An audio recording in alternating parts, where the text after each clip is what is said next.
Voilà, voilà, voilà et voilà.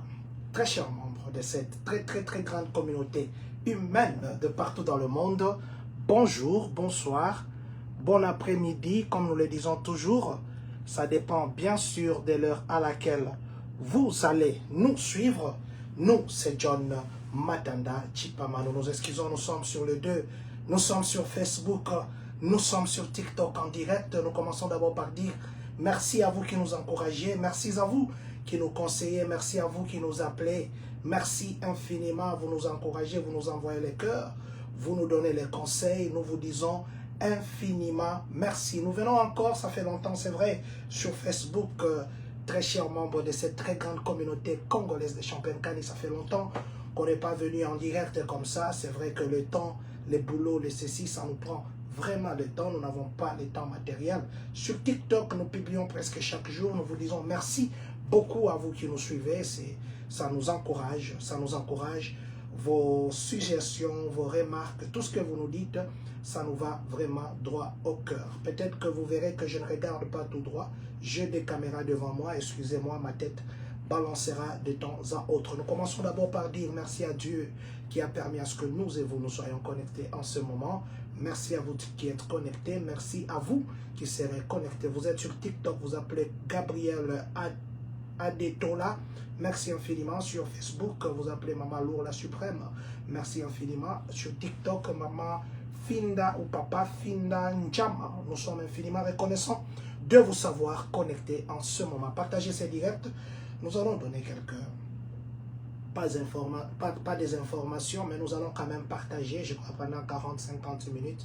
Par là, nous allons parler de quoi ce soir. Il est, comme je le disais, vendredi, nous sommes le 6 mars 2026. Il est exactement 23h23 ici à Illinois, ici à Champaign, ici à Chicago. Nous allons parler de quoi? Nous parlerons d'une mesure ou une proposition que la ministre de l'Intérieur des UK a proposée des Royaumes-Unis. Quelle est cette proposition? Nous parlerons d'un homme qui est mort à Riviane. Comment il est mort? Nous vous parlerons de ça. Nous parlerons aussi du président de la République démocratique du Congo qui dort maintenant là, ici chez nous à Chicago. Nous parlerons de ça. Nous parlerons d'un enfant qui a tué une grande personne. Comment c'est arrivé? Nous vous parlerons de ça. Nous parlerons de la Chine. La Chine, une fois de plus, qui vient de frapper encore très fort. Qu'est-ce qu'ils ont fait? La Chine et la Russie, nous parlerons de ça. Nous parlerons du carburant. Le carburant à Illinois, le carburant à Indiana, le carburant aux États-Unis. Nous parlerons aussi d'un groupe de sénateurs. Les sénateurs au niveau de Texas qui ont écrit une lettre et qui ont donné une proposition qui devient un grand danger. Maman Esther Makabou, merci beaucoup. Voilà, voilà, voilà et voilà. Voilà, nous sommes aujourd'hui en polo. Voilà, voilà, voilà et voilà. Je crois que ce dernier temps, on va être en polo. Voilà, voilà et voilà.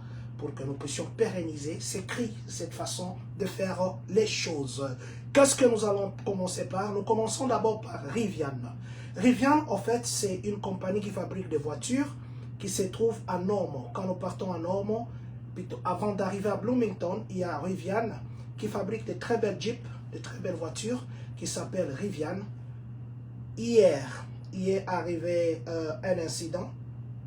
Un incident est arrivé. Aujourd'hui, c'est vendredi. Non, aujourd'hui, vendredi, il y a un incident qui est arrivé à Riviane. Qu'est-ce qui se passe?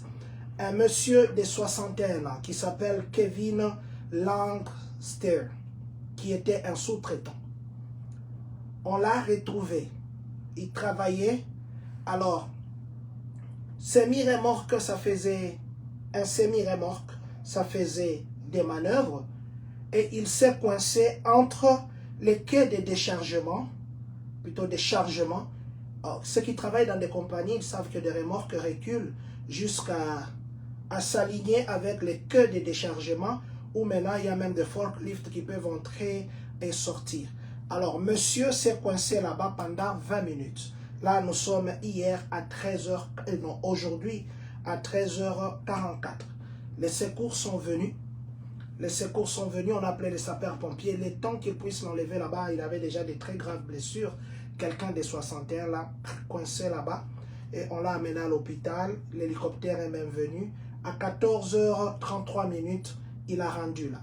Donc, Rivian, ceux qui travaillent à Rivian, nous savons qu'il y a nos compatriotes qui travaillent là-bas. C'est au 301 West Carrick Road.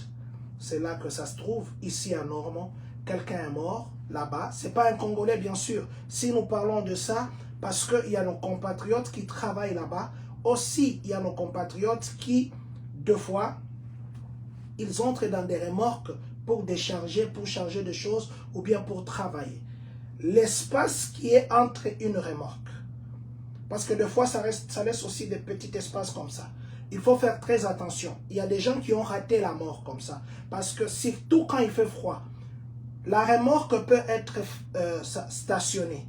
Mais la glace qui est en bas peut faire à ce que la remorque puisse bouger et faire que la personne puisse se coincer. C'est ce qui est arrivé ici. La police est en train de faire les investigations pour déterminer qu'est-ce qui a poussé, parce qu'on dit que la remorque faisait l'arrière, qu'est-ce qui a poussé que cette personne se retrouve coincée là-bas et la personne est morte. C'est vrai qu'il y a beaucoup de commentaires qui se font en taxe Rivian de toutes choses, mais du moins ce que nous devons savoir, il y a une personne qui est morte et nos compatriotes travaillent là-bas. Donc à tous nos compatriotes qui travaillent dans des compagnies qui font de va-et-vient entre les quais de chargement et la remorque quand ça vient stationner, faites très attention. Surtout le petit espace qui reste entre les deux, il y a beaucoup d'accidents qui arrivent. Il y a dernièrement même un de nos compatriotes aussi qui a raté d'être coincé entre les deux là-bas. Donc, je voulais juste nous porter cette information par rapport aux gens qui sont à Rivian. Je crois que vous avez vu une forte présence de la police, aussi des sapeurs-pompiers. Il y a des gens peut-être qu'on va commencer à appeler pour poser une question. Qu'est-ce qui s'est réellement passé? Donc, c'est quelqu'un qui s'est coincé comme ça. Et malheureusement, une heure après, quand on l'a amené à l'hôpital, il est parti, un homme de 61 ans, que son âme repose en paix. Restons dans le chapitre de mort. Je demande à ceux qui nous suivent sur TikTok, s'il vous plaît, essayez d'envoyer des cœurs. Ceux qui nous suivent aussi sur Facebook, s'il vous plaît, essayez d'envoyer des cœurs. On m'a dit que quand on envoie des choses comme ça augmente, je ne sais pas moi quoi. Parce que souvent, on ne fait pas des directs sur TikTok, on le fait sur Facebook, le Facebook de la communauté congolaise de Champagne-Kani. Mais ceux qui nous suivent sur TikTok, s'il vous plaît, faites-le. Ça va nous faire du bien. Merci à vous qui le faites déjà. Papa Eric, merci de nous avoir joint. Maman Esther Makabou, Maman Lourla Suprême. Que Dieu vous bénisse. Parlons d'un enfant. Nous sommes à Memphis. Aujourd'hui à Memphis, une dame est partie faire le shopping. Devant le shopping, un enfant, on n'a pas dit l'âge de l'enfant, on dit que c'est un enfant. Donc c'est un enfant parce que les gens qui sont très enfants, on ne dit pas leur nom, on ne dit pas leur âge. Un enfant avait une arme. On ne dit pas que c'est sa maman, mais il était dans la voiture avec la dame. Et il a tiré sur la maman. La maman est morte. On a remarqué qu'il y a une voiture qui s'est stationnée à un endroit qui ne devait pas être stationnée en temps normal. Et quand la police est venue, on a retrouvé qu'il y avait une balle qui avait traversé même la vitre du côté chauffeur. Et la dame était morte. Et on a vu que c'était un enfant qui était dedans. L'enfant a tué une grande personne, une maman. Aujourd'hui, nous sommes en Memphis. Alors la question qu'on se pose, comment cet enfant a pu manier l'arme? La question qu'on se pose, comment cet enfant est entré en possession de cette arme? La question qu'on se pose, comment cet enfant s'est retrouvé connaissant comment enlever la détente, ainsi de suite. Ce n'est pas le premier enfant qui tire. Il y a des enfants ici qui tirent. L'autre fois, je vous ai parlé d'un enfant de 10 ans qui a tué son père, simplement parce qu'il avait interdit les jeux vidéo. Et là, c'est un enfant qui tire dans une voiture, qui tue une mère. On demande à tous ceux qui ont des armes. Je sais que dans notre communauté, il y a aussi les gens qui ont des armes. On demande à tous ceux qui ont des armes. Si vous avez l'arme à la maison, cachez à un endroit où l'enfant ne peut pas avoir accès. Si vous avez une arme à la maison, ne laissez pas la détente, la gâchette comme ça. Si vous avez une arme, mettez toujours la sécurité. Parce que si vous ne le faites pas, il peut arriver que votre arme, à vous-même, ça vous tue.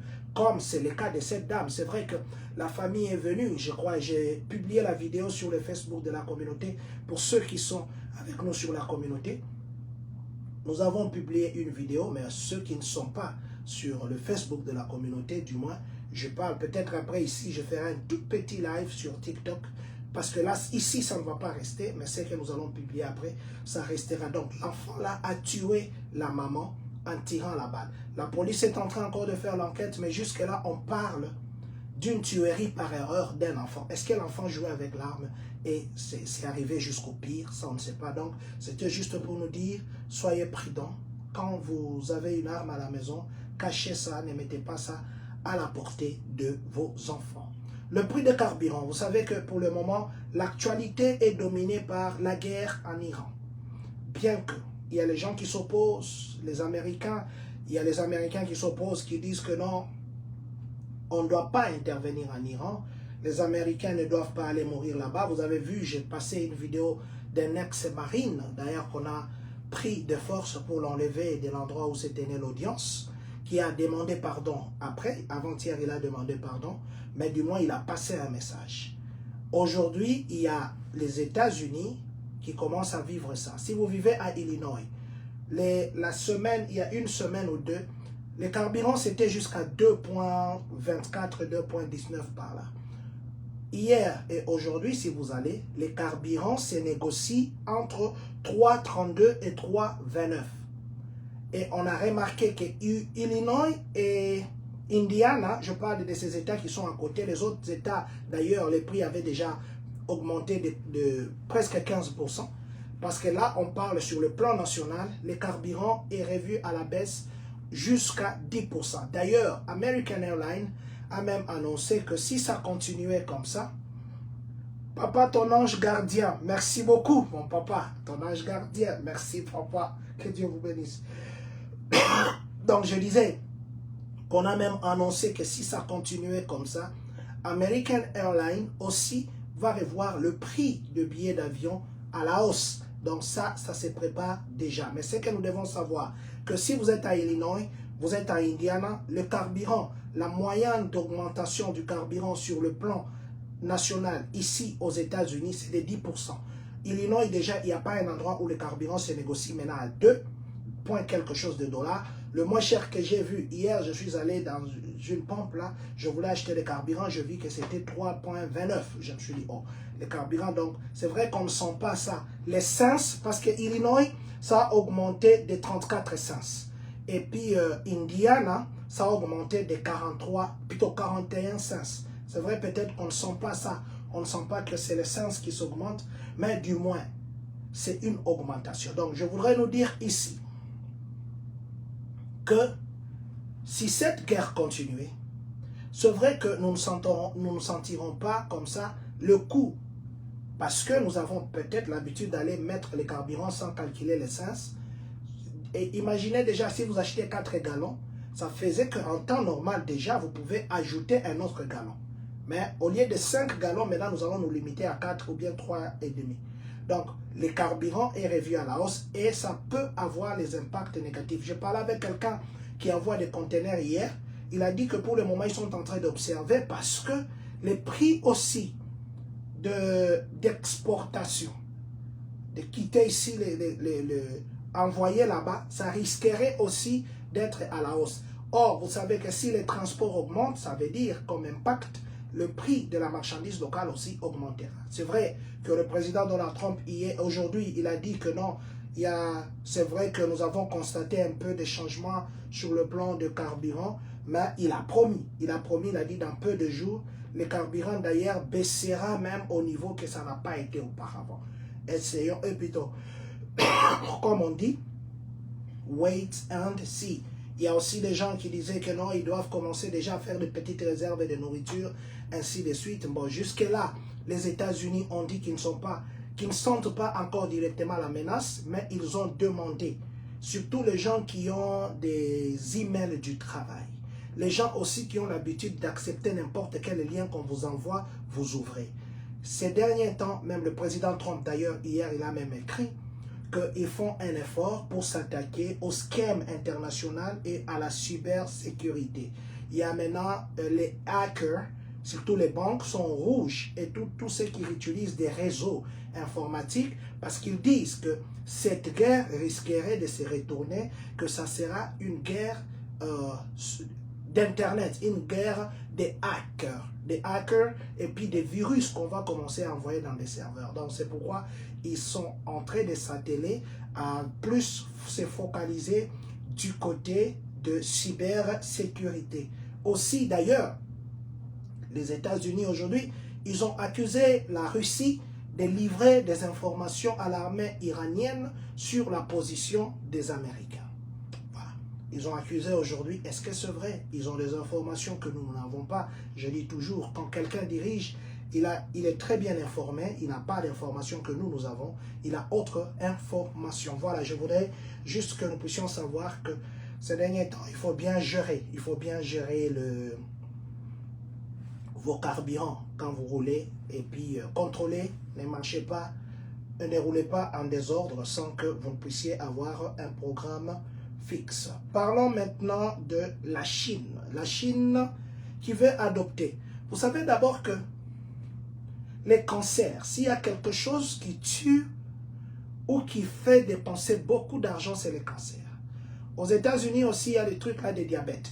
La Chine dernièrement, la semaine passée, non, c'était le lundi, la Chine a annoncé qu'ils sont sur le point de mettre sur le marché le médicament, pas le vaccin, le médicament contre le diabète, de type 1 et type 2.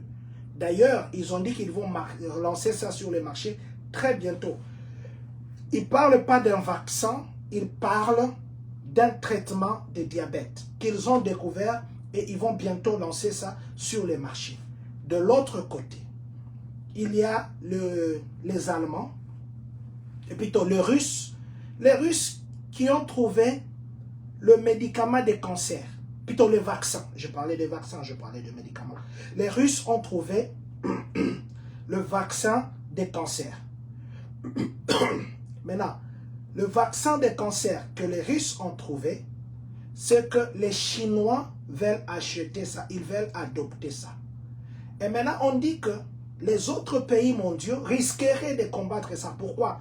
Parce que le business des cancers, le produit, les pharmacies, les ceci, parce que si on trouve aujourd'hui si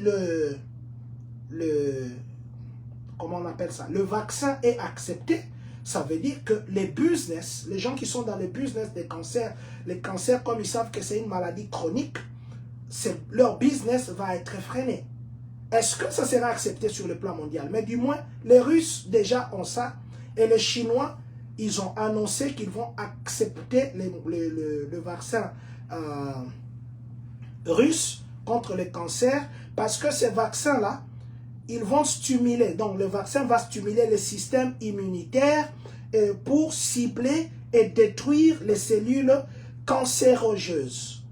Voilà, donc ça va détruire les cellules qui vont se former pour se changer en cancer. Les cancers, cancer des seins, cancer d'utérus, cancer de côlon, cancer de ceci, cancer de ceci.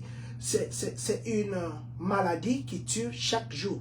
Aux États-Unis, ce sont des milliers. Le diabète, par exemple, le metformine, le ceci, les atronovistan, les choses comme ça. Parce que le diabète, c'est accompagné de cholestérol et puis de tension.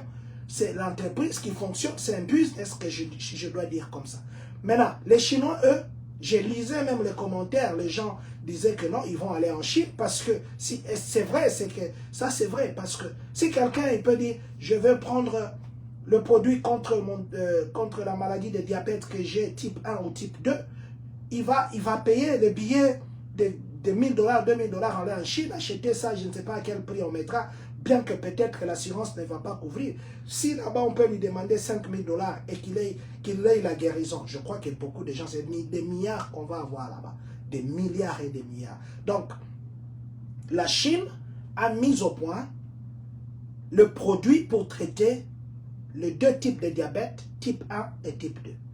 Maintenant, la même Chine accepte, maintenant ils ont dit, je crois qu'ils vont publier d'ici la semaine prochaine, le produit que les Russes ont développé pour lutter sur le vaccin contre le cancer. J'ai vu même beaucoup de gens aussi commenter et dire que non, au moins eux se focalisent, les Chinois se focalisent où ils font beaucoup de dépenses pour soutenir leur population au lieu d'engager des dépenses pour détruire la population. Mais je crois que c'est une très bonne chose parce que si aujourd'hui la Chine s'allier, surtout en ce qui est des cancers, je pense que beaucoup de gens vont s'allier là-bas. Mais ça sera un grand combat parce que, comme je le disais, c'est un grand business. Il y a des pharmacies qui ne sont que là que pour commencer à donner des produits. C'est vrai qu'il y a la chimiothérapie, mais avec le vaccin ici, la chimiothérapie ne va pas exister.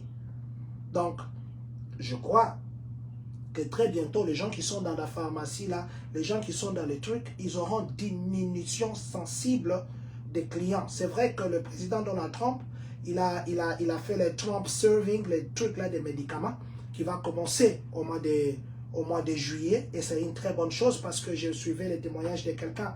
Les produits en temps normal devaient acheter ça à 2500, mais il a acheté les produits à 120 $. C'est quand même très bien. Mais du moins de l'autre côté, les Chinois, ils sont en train de se battre. Et si jamais aujourd'hui, le produit, ils mettaient le produit là sur le marché du diabète et puis même des cancers, je crois que les Américains seront le premier client là-bas.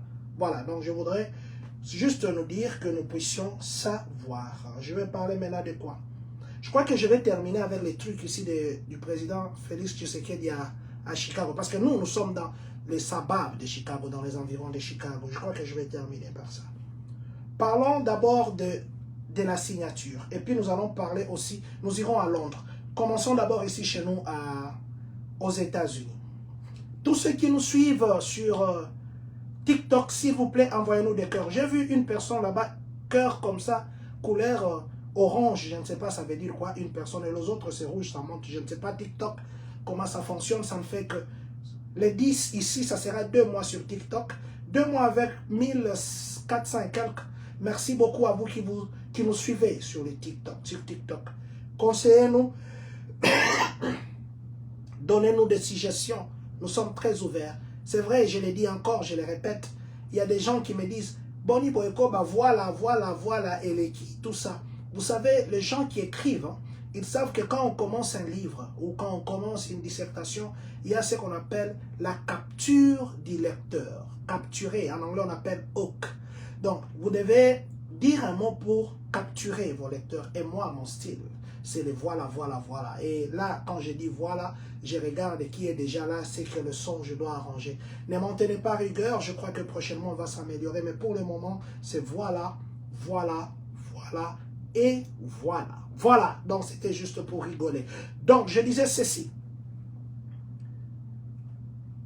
La semaine passée, nous sommes venus vous dire qu'il y a une personne qui est venue du Sénégal, qui est entrée aux États-Unis. D'ailleurs, aujourd'hui, non, hier, nous avons encore donné la mise à jour par rapport à cette vidéo. La personne a eu la nationalité en 2013. Elle est entrée ici en 2000 sous un visa B2, un visa de tourisme. Quand il est arrivé ici, il s'est marié à une Américaine et on dit qu'il a changé beaucoup d'adresses. À Austin, derrière un bar, on est au niveau de Texas, il a ouvert le feu comme ça, j'ai publié cette vidéo-là. Excusez-moi. Il a tiré sur les gens comme ça, pour rien, dans le vide, pour rien comme ça. Parce que jusque-là, on est en train de mener des enquêtes. Ce qui est vrai, on l'a vu avec le polo qui disait Allah, avec les hoodies. Quand ils sont partis chez lui, ils ont trouvé la photo des guides suprêmes qu'on a tués. Et puis, il y avait un drapeau iranien. On lit ça à ça. Je vous avais dit l'autre fois, il y a quelqu'un qui est parti tirer sur deux gardes républicains. Un était mort, la dame n'était pas morte. Le président Donald Trump a pris la décision ce jour-là d'annuler la diviloterie. Et on a commencé à fouiller les gens, et même là, on continue, comment les gens sont entrés ici. Parce que cette personne était entrée ici par la diviloterie. Alors, une personne qui agit comme ça, c'était toute une population, c'est tout un peuple qui subit ses conséquences. Et maintenant, le président avait pris cette décision. Dernièrement, quand les histoires de Austin ici se sont passées, je vous avais dit que ça risquerait encore de chercher des problèmes à tout le monde. Maintenant, là, il y a un groupe de 55 républicains. 55 républicains, là nous sommes au niveau des Texas. Ils ont écrit une lettre pour la Chambre. Ils ont proposé 4 choses dans la lettre. Premièrement, ils ont dit de geler tous les programmes d'immigration.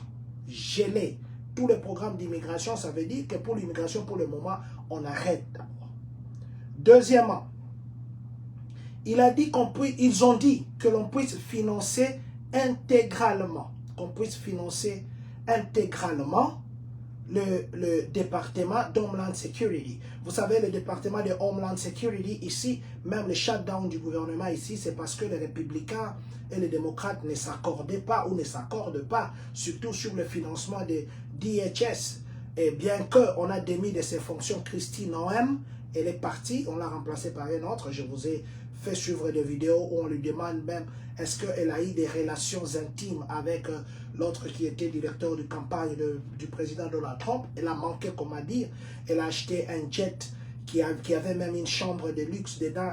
Pour elle, c'est pour économiser. Parce que prendre des vols privés pour déporter les gens, ça coûte des millions. Autant mieux avoir un jet, ça serait économique. Mais on lui a dit pourquoi tu dois déporter des gens en ayant même une chambre privée là-bas, très bien meublée. Tu vas déporter les gens à les offrant ces luxes. Donc c'était pour elle.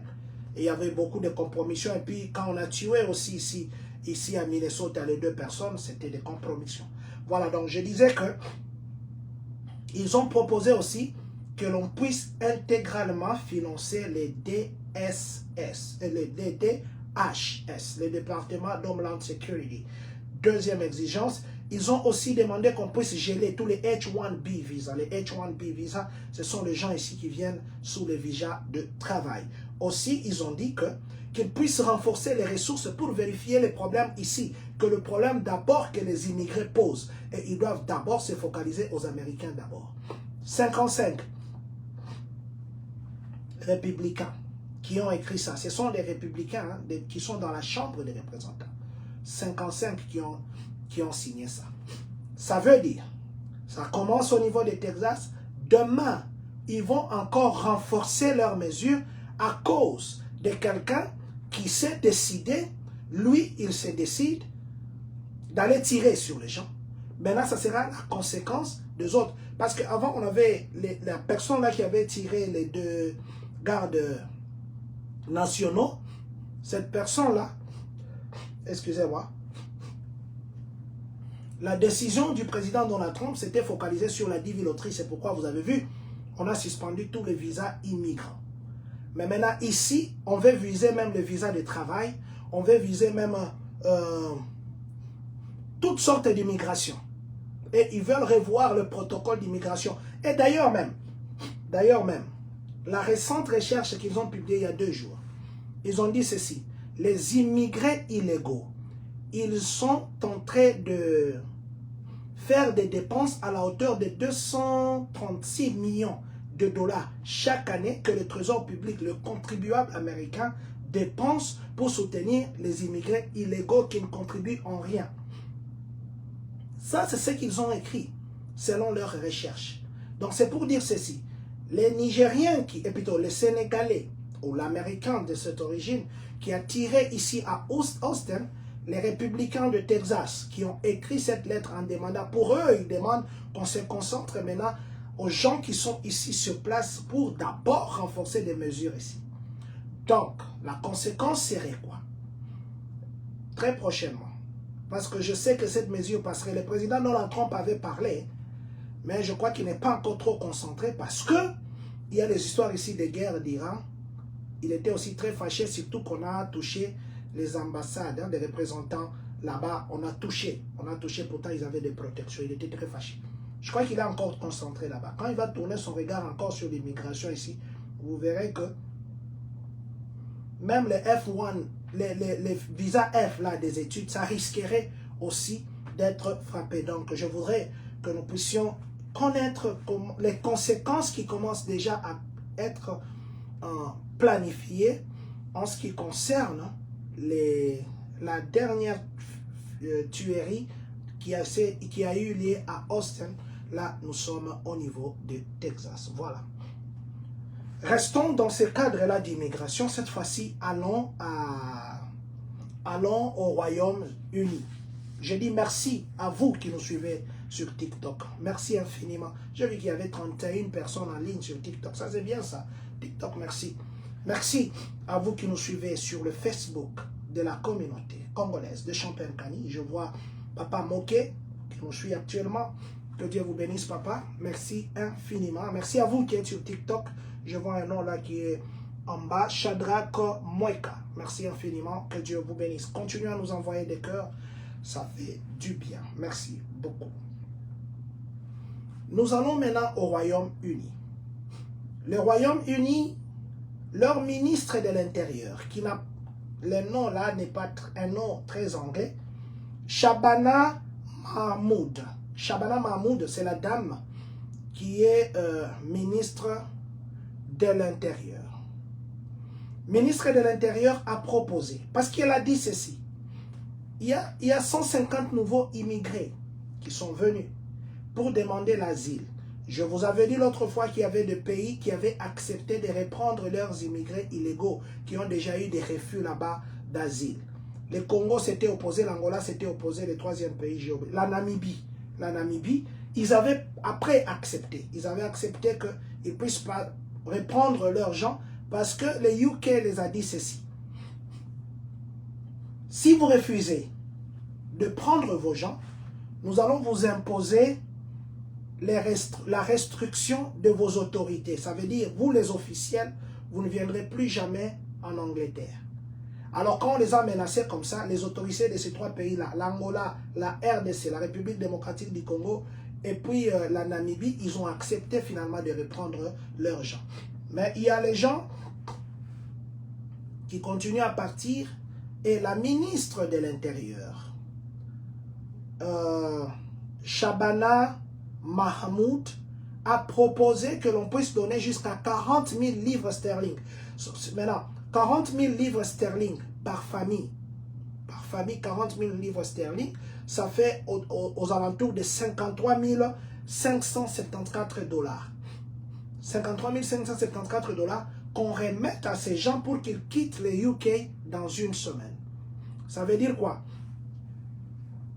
Une famille, on donne à papa et à maman 10 000 livres sterling, 10 000 livres sterling. 10 000 livres sterling, ça fait à peu près, non pas à peu près, ça fait 13 393,50 dollars. 13 393,50 dollars. Donc, c'est ça, c'est qu'on propose de donner par personne pour que ces personnes puissent rentrer chez eux.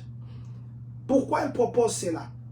Et elle dit ceci, si c'est une famille de 4 personnes, ça sera que chacun aura 10 000 livres, 10 000 livres, 10 000 livres, ce qui fera un total de 40 000 livres pour permettre à ce que les illégaux puissent rentrer. Les États-Unis, je crois, ils offraient 1 200 dollars ou 2 000 dollars, quelque chose comme ça. Maintenant, les 150 nouveaux réfugiés ou demandeurs d'asile qui sont venus, c'est à eux d'abord qu'on veut proposer d'avoir cet argent-là. Alors c'est là qu'on veut proposer qu'on puisse leur donner cet argent. Alors, elle a dit qu'elles font ça, ou ils font ça, pour économiser l'argent de l'État.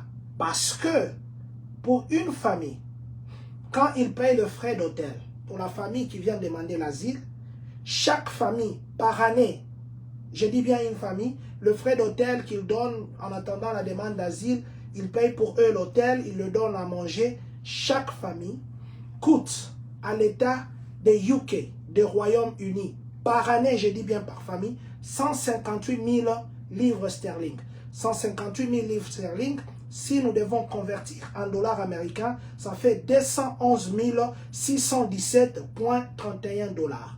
211 617,31 dollars. C'est ça l'argent que les contribuables anglais dépensent pour une famille, pour l'hôtel, pour celui qui vient demander l'asile.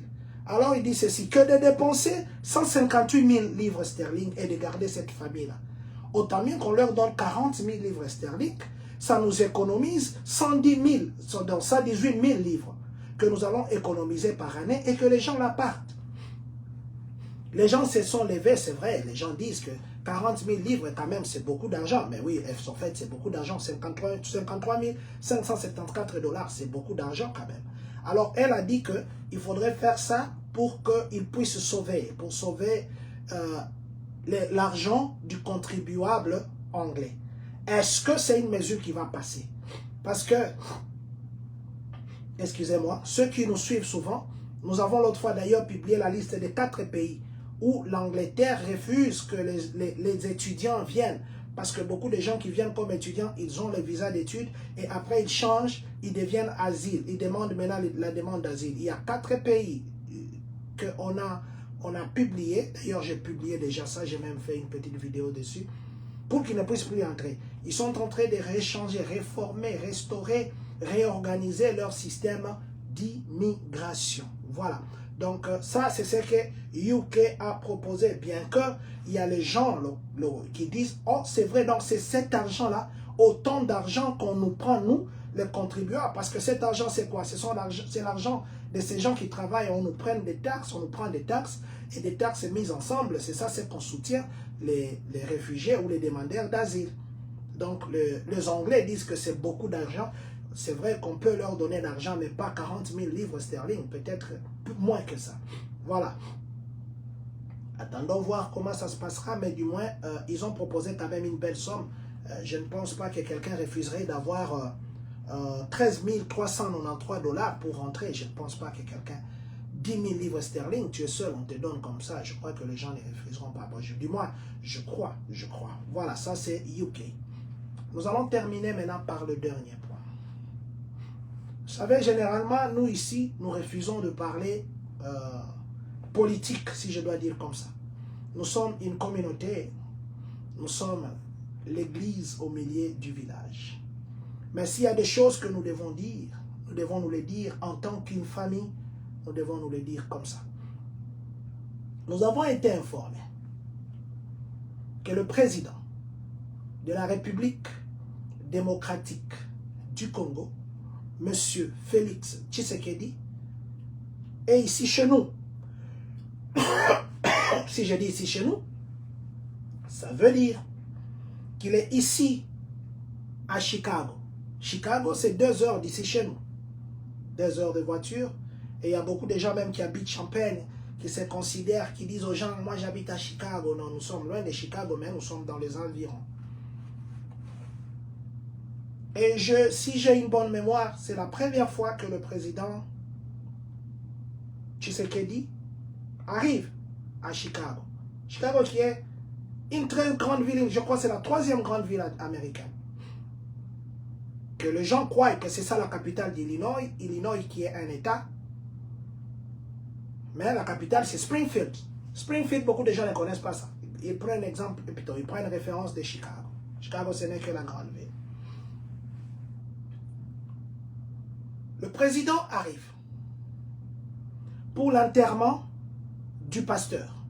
C'est vrai, en dehors d'être un pasteur, c'est une figure emblématique parce que le révérend Jesse L. Jackson, qui était mort le mois passé, c'était le 17 février 2026 qu'il était décédé, qui nous a quittés.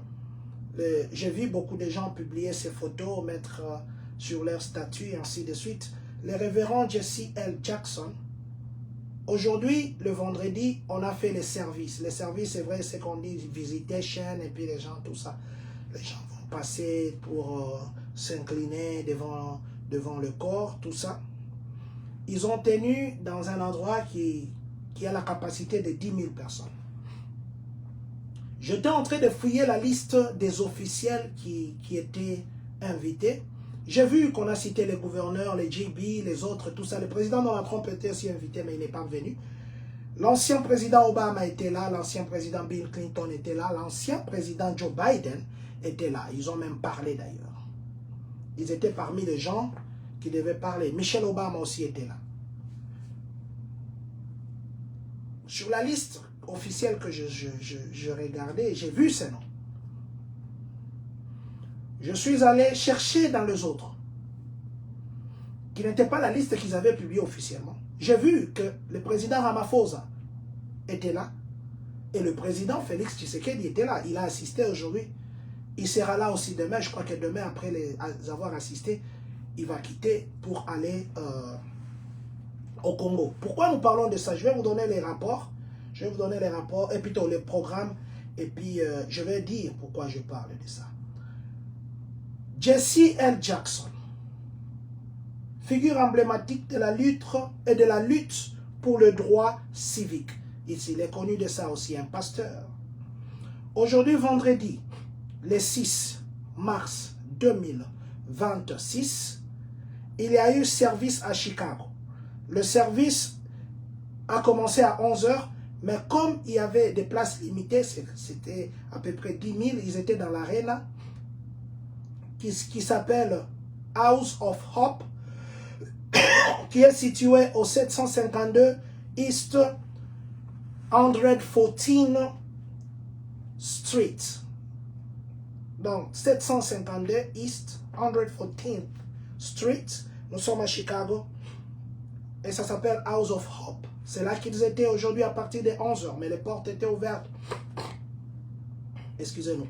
Les portes étaient ouvertes depuis 9 h. Et demain, samedi, le service, ça sera un petit service, pas de beaucoup de gens comme aujourd'hui, parce que les autres présidents sont rentrés. Ça sera au Rainbow.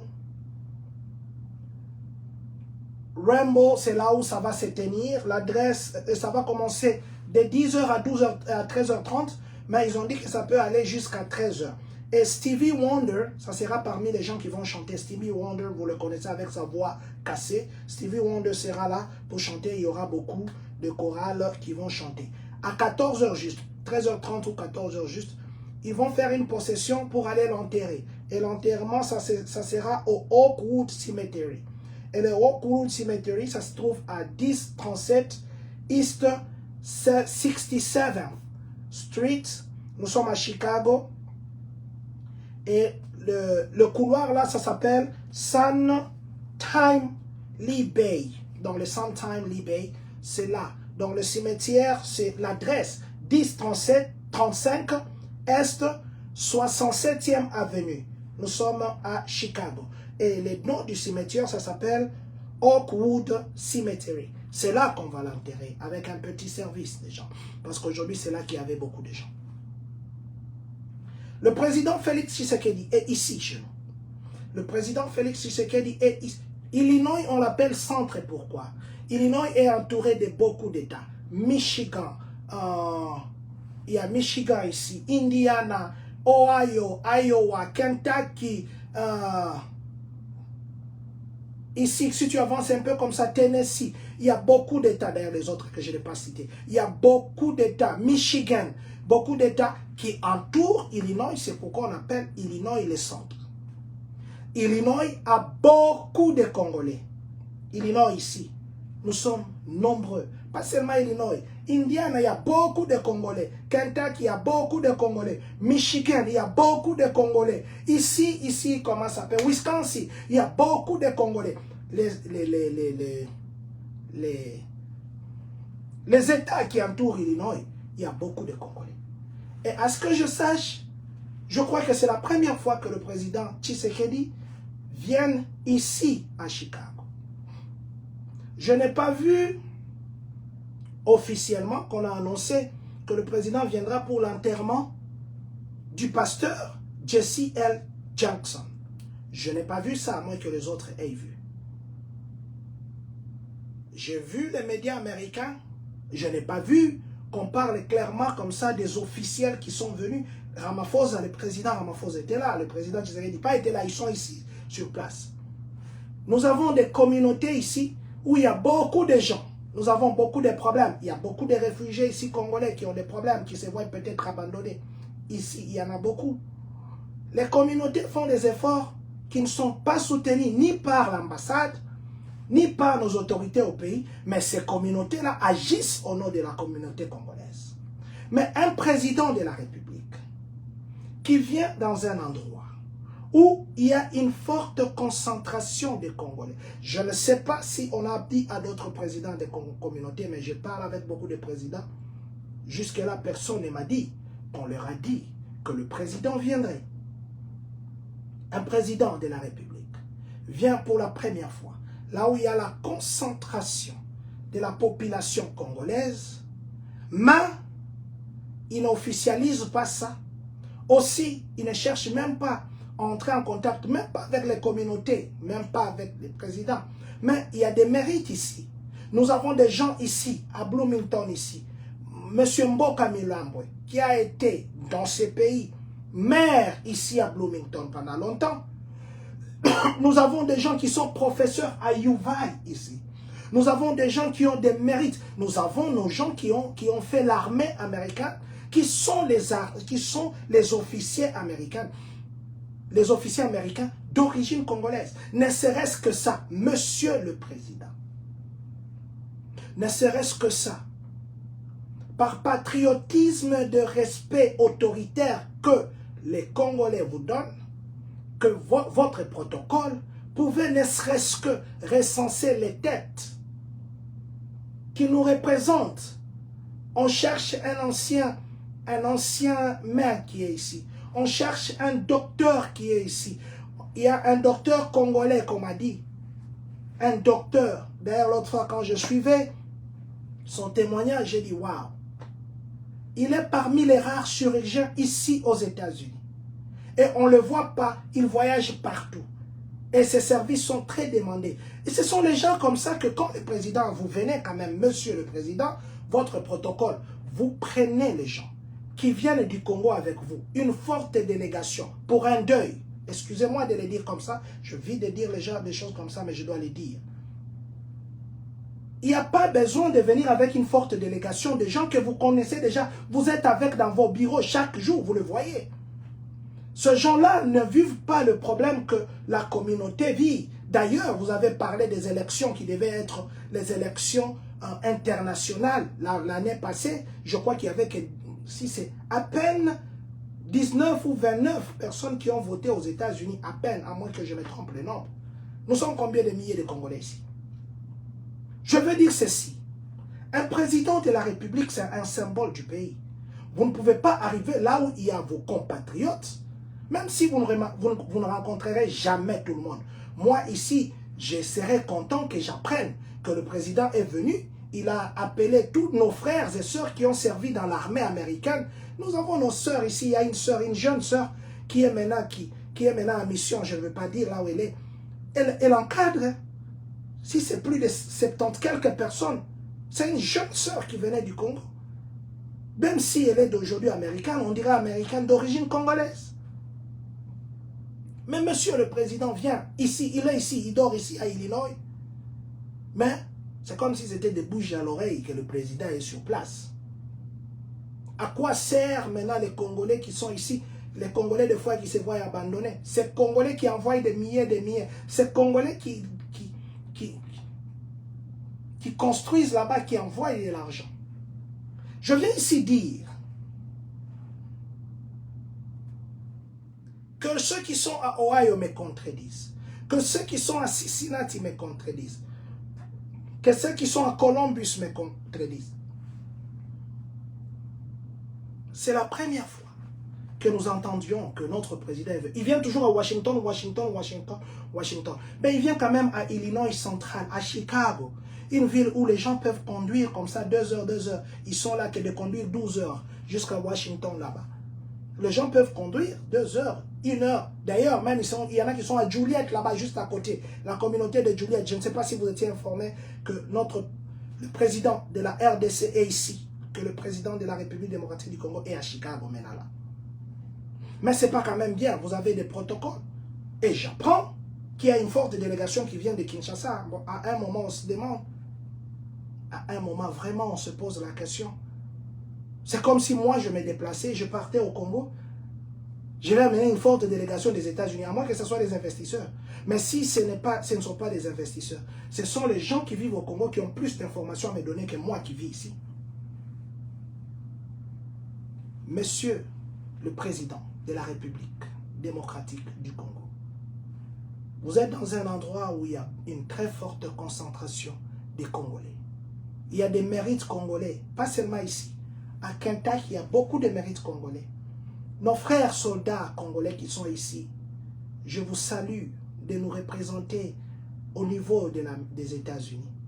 Monsieur le Président, vous êtes ici où nous avons des chirurgiens, nous avons des docteurs, nous avons des professeurs congolais qui enseignent dans des universités américaines. Nous avons un système éducatif qui est comme vous le connaissez. Avoir des conseillers, avoir des gens que vous pouvez ne serait-ce qu'écouter, même si vous avez 1000 personnes, peut-être une demi-voix vous dira comment le pays va aller. Mais moi je vois mal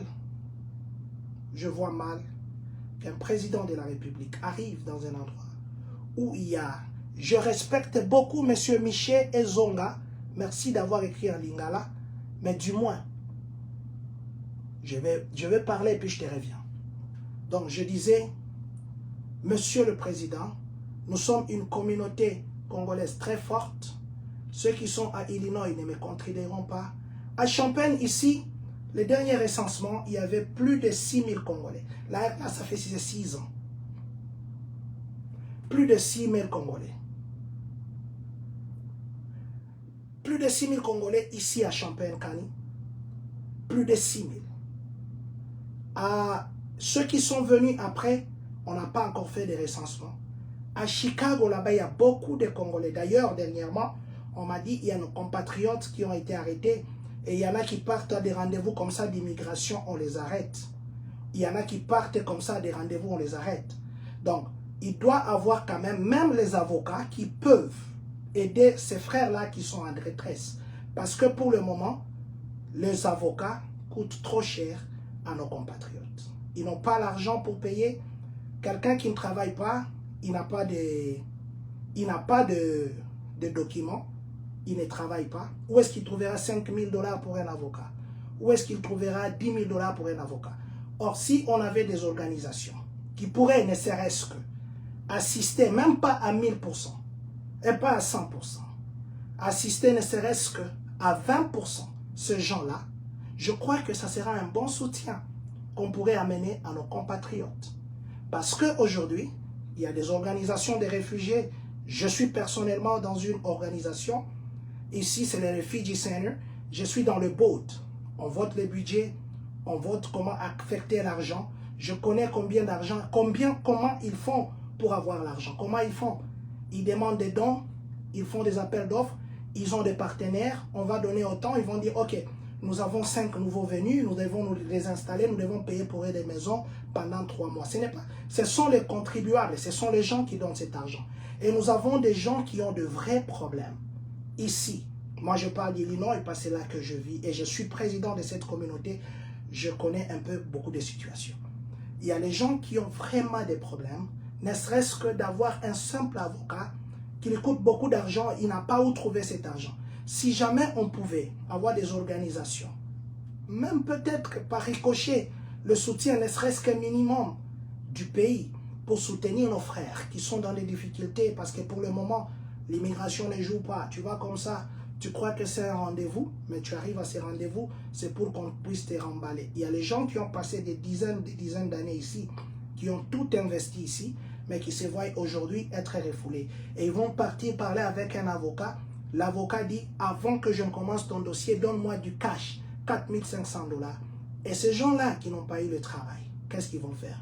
Monsieur le Président, vous êtes ici chez nous à Chicago, vous êtes ici chez nous à Illinois, cherchez, c'est vrai c'est pas tard, racontez, rencontrez le mérite, pas nous autres, il y a des mérites. Comme je le disais, il y a des docteurs, il y a des sénateurs, il y a, non, je ne connais pas un sénateur d'origine congolaise, il y a des docteurs, il y a eu un maire. Les gens, quand je parle de maire d'ici, peut-être on prend maire au niveau de Kinshasa. Maire ici, c'est différent, il dirige toute une ville. Il y a eu des maires congolais, il y a des professeurs congolais que nous connaissons. Il y a des gens qui sont ici, des mérites. Il y en a même, je connais même une petite soeur qui habite ici, qui travaille maintenant dans une très haute structure de l'armée. Pourquoi ne pas un jour venir, vous prenez ces gens-là, vous les mettez ensemble, vous parlez avec eux. Ces gens, ils pourront peut-être vous aider là où les autres n'ont pas pu. Et ici, surtout, nous travaillons tous. Je ne vois pas En tout cas, je ne sais pas. Je ne vois pas quelqu'un qui vit aux États-Unis, qui a son travail, qui va courir derrière les matolos. Je ne vois pas, moi. Je ne vois pas cette personne. Peut-être ce sont les gens qui font les volontariats eux-mêmes. Ils vont prendre leur véhicule, ils vont venir, vous allez parler sans attendre qu'ils ne fassent les matolos. Nous allons dire ceci. Merci à vous qui étiez avec nous en direct. Merci. Vous étiez sur TikTok, vous étiez sur Facebook. Suivez-nous sur le Facebook de la communauté congolaise de Champagne-Kani. Nous publions beaucoup de choses là-bas. Nous publions beaucoup de choses. Il y a les frères qui sont ici à Champagne. Je crois que je vais envoyer un message dans le groupe de WhatsApp de la communauté. Je crois que ça sera un message en lingala. Mais tout ce que je vais vous dire, ceux qui ont monique aux ananunité, je crois que j'ai passé un message. Nous vous remercions, vous tous qui avez été avec nous. Vous avez été depuis le début jusqu'à la fin. Merci infiniment. Continuez à nous conseiller. Vos conseils sont importants. Vos orientations sont très importantes. Nous sommes ouverts. Papa Kazmoul, merci beaucoup, papa. Papa Kazmoul Dimbaya, ça fait très longtemps. Vous étiez à Champagne dernièrement, papa. On ne s'est pas vu. Prochainement, quand vous venez, qu'on puisse se voir, mon papa. Prochainement, quand vous venez, qu'on puisse se voir. Je vais dire quelques bonjours. Maman Esther Bakinabo. Maman, ça fait aussi longtemps. Merci beaucoup d'être connecté. Vous qui nous suivez sur Facebook et sur TikTok, vous vous appelez Abiliko. Vous vous appelez Balima. Vous vous appelez Wissamanengenus, je crois. Vous avez vos noms comme ça sur TikTok. Merci d'avoir été avec nous. Papa Chouramoke, merci infiniment. Nous allons dire ceci. Que Dieu bénisse la République démocratique du Congo. Que Dieu bénisse le Congolais de partout dans le monde.